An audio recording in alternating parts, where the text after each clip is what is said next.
Gedoran pintu itu kian keras, mengoyak pendengaran Wening yang hanya bisa memeluk lututnya di balik pintu. Bersikeras menulikan pendengarannya dari suara gedoran beruntun yang sahut menyahut dengan suara seseorang yang meneriakkan namanya. Wening Sukma Permana, keluar kamu. Bulir keringat sebesar biji jagung sudah membanjiri wajah pucatnya. Bagian punggung kemejanya bahkan sudah terasa basah. Seolah dirinya baru saja melakukan lari maraton. Meski yang sedari tadi dilakukannya, hanya bisa duduk di lantai yang dingin. Menyandarkan tubuh mungilnya yang sesekali terasa bergetar setiap gedoran dilayangkan oleh pria bertubuh besar di luar sana. Yang sialnya tak sendiri. Ada seorang wanita bertubuh gempal dengan baju ketat berwarna merah menyala, serupa dengan lipstik yang terpoles di bibirnya, yang terus menyerukan namanya diiringi cacian. Kemudian 3 pria dengan tubuh besar penuh otot dan wajah sangar yang salah satunya bertugas menggedor-gedor pintu tanpa jeda yang sempat ia lihat saat mengintip dari tirai jendela.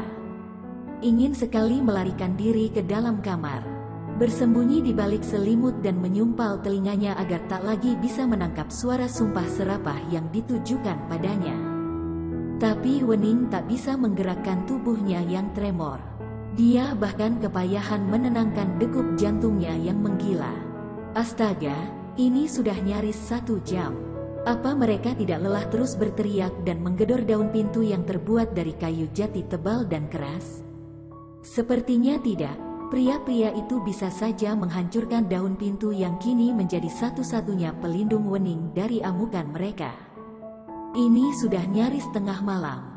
Dia bahkan belum mengganti pakaian dan membersihkan diri setelah beraktivitas di luar.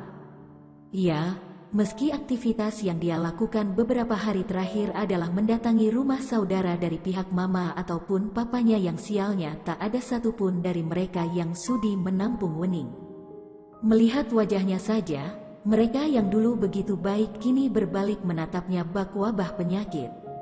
"Pa," Wening takut, isaknya yang tak lagi bisa dibendung, "mau ikut papa aja nyusul mama sama adek." "Kenapa kalian tinggalin Wening sendirian?" Lirihnya tersendat, bahkan nyaris tersedak tangisnya sendiri. Dia lelah sungguh, satu-satunya sosok yang menjadi sandaran hidupnya pergi dengan begitu cepat dan mendadak. Hidup tenang dan nyamannya lenyap hanya dalam satu kedipan mata. Wening kebingungan, apa yang harus dilakukannya sekarang? Menenggelamkan wajah pada lipatan tangan di atas lutut. Gadis itu memuntahkan semua rasa sedihnya. Seorang diri, di dalam rumah besar dengan pencahayaan remang, diiringi suara gedoran dan teriakan yang tak juga reda di balik pintu rumahnya. Bahkan mungkin sudah tak lagi menjadi rumahnya. Karena sebentar lagi, statusnya akan menjadi gelandangan, menyedihkan. Asteris. Dentuman musik yang memekakkan telinga justru membuat orang-orang di sana kian menggila. Menggoyangkan tubuh di tengah lantai dansa dengan suasana remang dan gemerlap lampu disko. Mengikuti hentakan musik yang membuat sebagian dari mereka yang sudah dikuasai alkohol semakin tak terkendali. Dentingan gelas, gelak tawa, obrolan ringan, asap air asteris, aroma parfum-parfum mahal bercampur keringat. Menjadi satu kesatuan. Kian malam, geliat tempat itu justru kian hidup. Menjadi tempat untuk orang-orang yang ingin melepas penat, setelah terkungkung aktivitas yang membuat jenuh seharian. Yang ditinggal ke Paris, lecek banget mukanya, kayak boxer gue yang lupa disetrika. Suara itu mengusik pria yang sejak tadi hanya duduk diam di atas tulbar, menyentuh bibir gelasnya dengan jari telunjuk. Mengalihkan pandangan, Bastian, pria itu mendengkus, saat mendapati Arya, sahabatnya yang tengah merangkul 2 wanita berpakaian seksi, yang salah satunya sempat mengedipkan mata genit ke arahnya. Membuat mood Bastian kian memburuk. "Mau gue kasih 1, bro?" Dengan alis terangkat satu yang membuat wajahnya kian tengil, Arya menawarkan salah satu wanita dalam rangkulannya untuk menemani Bastian yang tampak bosan. Yang alih-alih diterima, Bastian justru menenggak cepat sisa minumannya, sebelum kemudian beranjak dari tempat duduknya. Berlalu begitu saja, tak memedulikan Arya yang memberondongnya dengan N karena tak menganggap keberadaannya. Bastian yang sudah berada di dalam mobil miliknya terdiam, dengan ponsel di tangan yang menampilkan sederet nomor yang coba ia hubungi 15 menit sekali.